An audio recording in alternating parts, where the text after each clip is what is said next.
našej každodennosti a málo kto si vie bez neho predstaviť život. Teraz ceny automobilov prudko rastú a je ich nedostatok. Stane sa auto komoditou len pre vyvolených? Budeme si auta v budúcnosti prenajímať alebo zdieľať? Odpovie mi Vladimír Ort, generálny riaditeľ spoločnosti United Automotive Group. Prajem vám pekný deň, vítajte v štúdiu Teatry. Pekný deň, prajem. Tak budeme mať tému, alebo nie, že budeme mať, my máme tému zaujímavú teraz o tom, že čo sa deje v automobilovom sektore, pretože všetci vidíme a hlavne cítime, že ceny idú prudko hore a nevynechávajú ani nové automobily, ani jazdené automobily. A dokonca, poviem len jedno číslo, cena nových automobilov vzrástla celosvetovo medziročne o 21%. To je naozaj veľké číslo. Tak povedzte vy, čo všetko vplýva na tie drahé autá a prečo vôbec až takýto veľký nárast?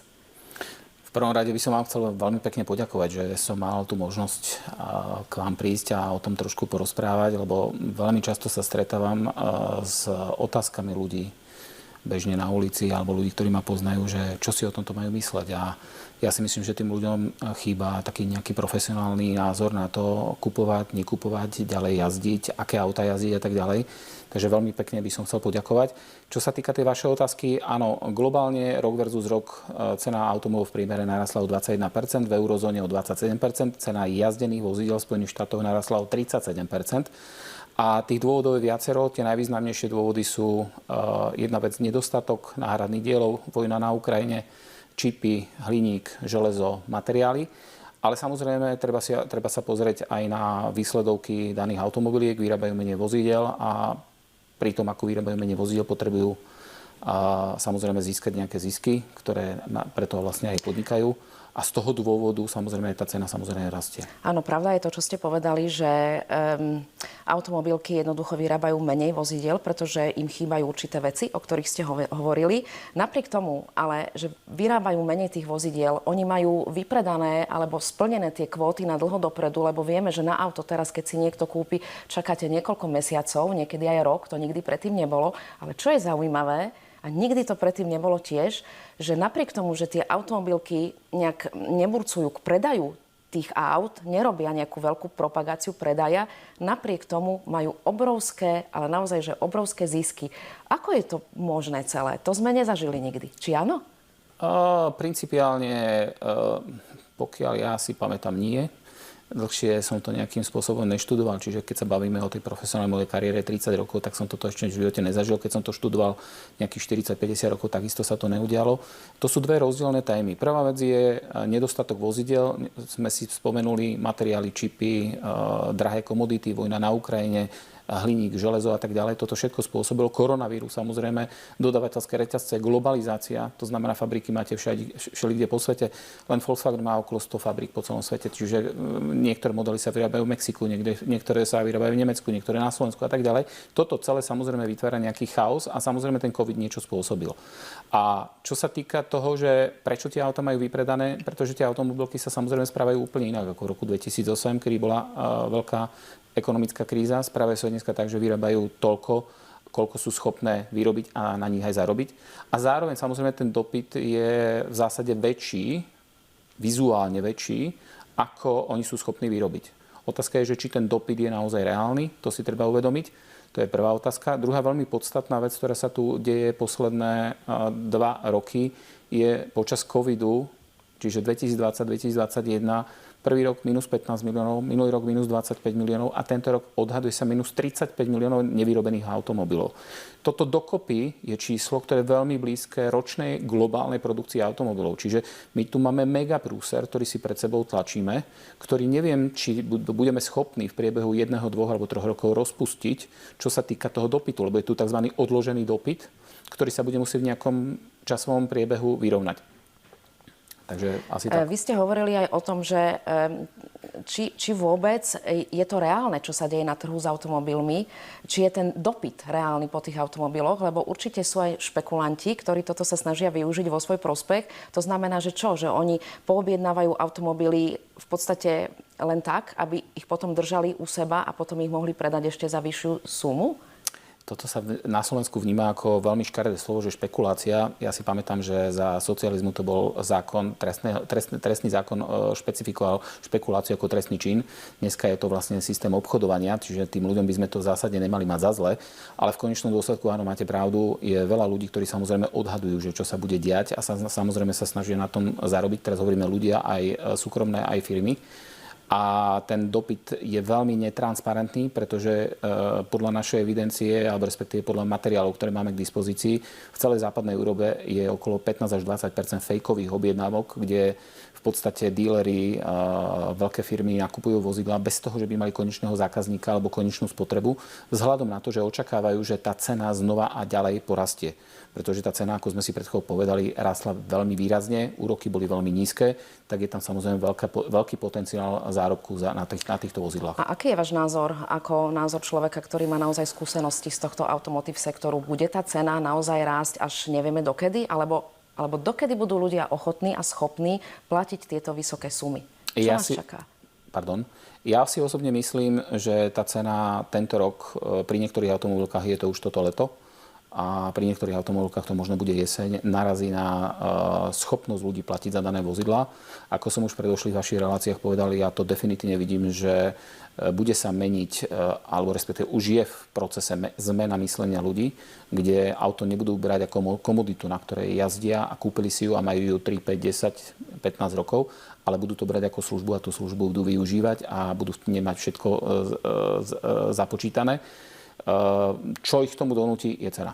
Proste oni nebudú schopní splniť tie kvalitatívne prvky a samozrejme treba si povedať, že pri súčasnom nastavení sveta a všetko, čo sa deje v ekonomike, stagflácia,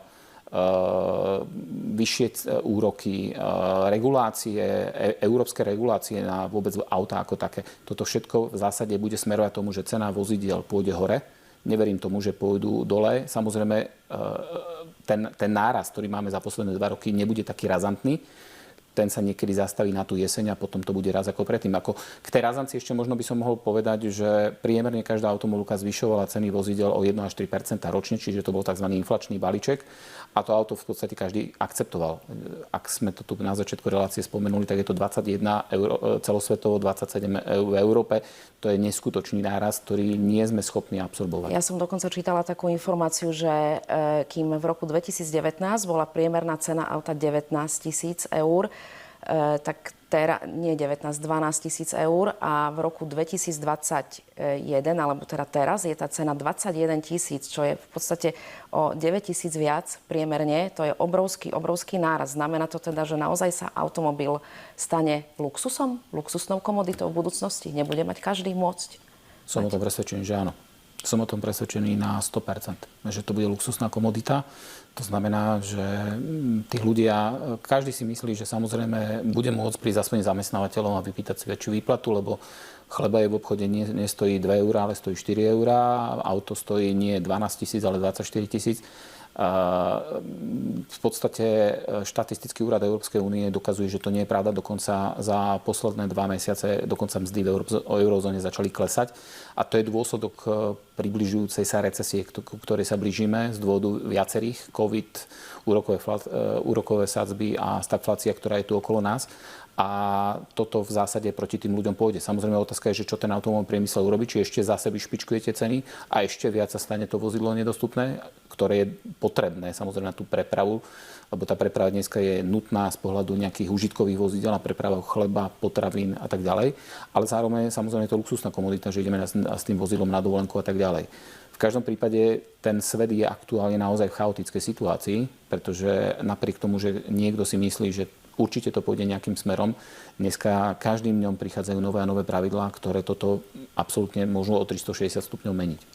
Áno, to je pravda, že v podstate sa to nedá ani porovnať, ako ste už aj vy naznačili v jednej z predchádzajúcich odpovedí, že ťažko to porovnávať aj s krízou predchádzajúcou, ktorá bola v roku 2008, lebo k tomu sa tak utiekame svojím spôsobom, že vždy tie predchádzajúce krízy, ktoré boli, sú nejakou našou skúsenosťou a preto podľa toho môžeme očakávať, že aký bude vývoj v tej aktuálnej súčasnej kríze. Ale ono to tak teraz vôbec nie je, pretože čo sa týka aut, tak v tom roku 2008 všetko bolo naopak. Práve tí výrobcovia aut podporovali tých ľudí, kúpte si naše auto, dokonca museli robiť zmeny vo výrobách a tak ďalej. A teraz je všetko naopak. Takže my sa v podstate nemáme ani čoho chytiť, aby sme vedeli, čo nás môže očakávať. Práve preto podľa mňa práve takéto vyjadrenia ľudí, ktorí tomuto biznisu alebo respektíve autám a mobilite rozumejú, sú podstatní pre tých ľudí, pretože tá doba, do ktorej smerujeme, v principiálne obmedzí finančné prostriedky každého človeka, rodiny a auto bolo dodneska vnímané ako bežný prostriedok dopravy, ktorý si môže dovoliť každý.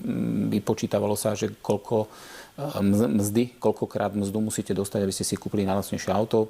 Za socializmu to bolo, 10 rokov ste museli robiť, aby ste si kúpili auto. Dneska je to, alebo bolo to naposledy 5, 6, 7 mesiacov. No v podstate vracame sa naspäť k tomu, čo to bolo. Proste to auto bude veľmi drahé, prevádzka auta bude veľmi drahá, parkovacia politika bude veľmi drahá, auto ako také bude drahé, emisie nás drtia, vlastníctvo ako také, pohonné hmoty, energie, vojna s Ukrajinou, ropa, ktorá nejde z Ruska a pôjde z Kataru alebo z Norska, no ja som silne presvedčený, že nebude lacnejšia ako z Ruska, ale teraz nepropagujem, aby to bolo z Ruska. Ja len hovorím o tom, že proste musíme byť pripravení na to, že to, čo máme dneska tie energie pôjdu vyššie. A môže sa kdokoľvek búchať do prs, je to pravda. Proste tie energie budú drahé, pretože sme v takej geopolitickej situácii, ktorá sa tu zo dňa na deň nezmení a musíme sa na ňu pripraviť. Okrem toho možno aj nové rozhodnutie Európskej únie, že po roku 2035 to máme záväzok uhlíkovej neutrality, že potom už v podstate nové spaľovacie auto nekúpite. Tak možno aj to je udalosť alebo správa, informácia, ktorá pohne tiež s cenami na trhu s autami. Určite áno. V každom prípade samozrejme niekto, kto má zánovné auto a s málo kilometrami, tento človek momentálne nemusí mať žiadny strach. Ak má niekto auto staršie, určite by som odporúčal si kúpiť, ak ešte stále si má záujem kúpiť vozidlo a má na to prostriedky a nemá sa nejakým spôsobom zadlžiť, tak určite by som odporúčil, aby si kúpal hybridné alebo plug-in hybridné auto. Elektrické auto je momentálne zatiaľ čisto nereálne, pretože nemáme na to ani nabíjacie stanice, ani tie vozidlá zatiaľ nesplňujú náročné požiadavky tých, ktorí jazdili na tých konvenčných palivách. Takže ono to chvíľku ešte bude trvať, ale toto je asi nejaká taká rada pre tých ľudí. A vy ste spomenuli aj takú vec, že hudba budúcnosti je prenajímanie si aut, zdieľanie aut. Sú na to ale Slováci pripravení? Myslím si, že áno. Poznám spoločnosti, viem o spoločnostiach, ktoré to dneska prevádzkujú. Ten dopyt je extrémny. Tým, že vlastne tie vozidlá nie sú schopní si ľudia kúpiť také, aké chcú, dneska presadajú do značiek, ktoré by normálne nesedeli. Vidia v tom veľmi jednoduchý spôsob zabezpečenia dopravy. Myslím si, že ľudia sa zmenili. Mladí ľudia sú úplne na to pripravení. Zoberme to tak, že my si povieme, sadnúci benzínové alebo dízlové auto, sadneme si do elektrického? Ale naše deti, ktoré majú dneska 15-20 rokov, oni už nebudú poznať pohonné jednotky dízlové, benzínové. Oni si sadnú do elektrického ako do normálneho auta. Ak my dneska hovoríme, že chceme vlastniť auto, oni budú naučení, že to bude prenájom. Oni to nebudú už riešiť. Ani nie, oni skôr idú po zážitkoch, ako po nejakom majetku, ktorý vlastnia. Možno otázka je, že či tá staršia generácia bude toho schopná, ale bude asi musieť sa aj ona nejakým spôsobom prispôsobiť. Možno firmy. Pre firmy by to mohlo byť asi výhodné, aby si prenajímali celé svoje vozové parky. Tak firmy samozrejme sú závislé, lebo firmy v zásade dlhé roky išli stratégiami vlastniť nejakú firemnú policy, takú farbu, takú značku. Dneska sú z toho úplne že na nervy, lebo samozrejme tá značka nevyrába auta, alebo dodacie lehoty sú 1, 2, 3 roky, farbu nedostanú, výbavu nedostanú a tak ďalej. Takže tie firmy dneska veľmi rýchlo musia meniť svoje požiadavky. Všetky tie ostatné obmedzenia, či už emisné, my na Slovensku principiálne žiadne poriadne emisné normy nemáme. V Nemecku tie normy sú veľmi silné, v Holandsku sú veľmi silné, v Norsku. V súčasnosti Macron, ktorý bol znovu zvolený, takisto zavádza nejaké špeciálne normy na emisie. Čiže toto všetko postupne z tej Európe bude tlačiť to, čo aj my tu na Slovensku budeme musieť robiť. To si treba uvedomiť. A ešte mám pre vás jednu otázku na záver. Napadá mi, že Slovensko bolo vždy považované za automobilovú veľmoc. V podstate máme tu automobilky, na tom v podstate stojí náš priemysel. Ako to bude vyzerať teda s našim priemyslom, keď sa dejú takéto zmeny na trhu s automobilmi? Ovplyvní to nejak našu pozíciu? Určite áno a musím povedať, že nie sú mi známe zatiaľ žiadne prípady alebo žiadne konanie súčasnej vlády, že by niečo preto robila, že by to chcela zachrániť. Pretože ak my sme výkladnou skriňou Európy, čo sa týka, alebo sveta, kde vyrábame na jedného obyvateľa najväčšie množstvo na celom svete. A my sa tu nezaoberáme tým a nemáme žiadnu podporu na to, aby tu tie auta boli, akým spôsobom to tu chceme vyrábať. To je akože základná jedna vec, ktorú si, akože to dáva logiku, ja si myslím, že aj možno nejakému 10-ročnému dieťaťu. Čiže my tu musíme na to urobiť nejakú infraštruktúru a tú infraštruktúru treba podporiť. A pokiaľ sa tá podpora neurobí, tak je to o ničom. Ďalšia vec, ktorú si treba uvedomiť, že sú tu kadejaké firmy, ktoré sa snažia tváriť zelené. Teraz nebudem hovoriť názvy samozrejme, ale zoberme si, jazdíte na nejakom 15-ročnom aute, ktoré má emisie 200 gramov, čo je extrémne veľa, a potom akože to chcete započítavať s nejakou elektrickou kolobežkou. Prepáčte, to je aký nezmysel. To nemôžete započítavať tie emisie ako reálne. Máme tu naozaj veľký globálny environmentálny problém a my započítavať tieto veci nemôžeme. Veľmi dôležité je, aby tá stratégia, o ktorej vy hovoríte, a to, ako by to malo byť na Slovensku, je, že tie automobilky nemali by nájsť len výrobu automobilov a v zásade nejaké odbytisko, ale zároveň im treba dať na to aj podmienky a samozrejme tú krajinu k tomu treba premieňať. A tieto dva pohľady sa mi zdajú veľmi vzdialené, čo sa týka Slovenska. Tak uvidíme, ako sa bude situácia ďalej vyvíjať. Ja vám v tejto chvíli ďakujem za všetky informácie a za rozhovor. Pekný deň ešte želám. Pekný deň, ďakujem pekne. Rozprávala som sa s Vladimírom Ortom, generálnym riaditeľom spoločnosti United Automotive Group, a hovorili sme o trhu s automobilmi. Ďakujem za pozornosť a prajem vám pekný deň.